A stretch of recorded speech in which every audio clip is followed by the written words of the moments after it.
Cette semaine, à notre rappel historique, Jennifer Boudreau s'est penchée sur l'affaire Coffin, les fusions municipales à Rimouski et la construction d'une scierie à Sacré-Cœur. Bonjour tout le monde. Cette semaine, à Comme si c'était hier, retournons d'abord le 8 janvier 1964, le jour où une commission d'enquête a été créée pour faire la lumière sur l'affaire Coffin. Wilbur Coffin, c'est ce prospecteur gaspésien condamné pour le meurtre de 3 chasseurs américains en 1953. Il a finalement été pendu le 10 février 1956 à la suite de longues procédures judiciaires. Mais de nombreuses personnes ont toujours cru à son innocence. La commission Brossard a donc été mise en place pour enquêter, entre autres, sur les agissements des policiers qui ont participé de près ou de loin à toutes les procédures ayant abouti à l'exécution de Wilbur Coffin. Après 8 mois d'enquête, la commission Brossard confirme le verdict du jury qui, 10 ans plus tôt, le déclarait coupable de ce meurtre. Le 10 janvier 1972 maintenant, c'est le jour où la ville de Rimouski demande au ministère des Affaires municipales d'étudier une éventuelle fusion entre Rimouski-Est et Pointe-au-Père.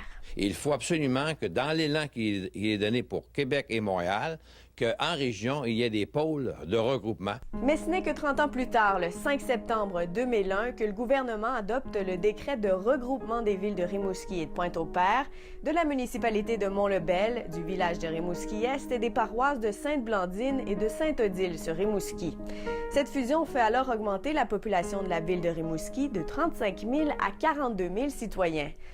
Même si la nouvelle ville de Rimouski a vu le jour dans une relative harmonie, la fusion n'a pas fait que des heureux à l'époque. Selon l'ancien maire de Rimouski, Michel Tremblay, les élus de Sainte-Blandine se sont opposés au regroupement, alors que des citoyens de Pointe-au-Père ont senti qu'ils perdaient leur identité. En terminant le 13 janvier 1974 à Sacré-Cœur sur la Côte-Nord, c'est le début de la construction de la scierie Boisacco, anciennement connue sous le nom de Samoco. Cette scierie, construite au coût de 5 800 000 $ est entrée en service dès l'automne 1974.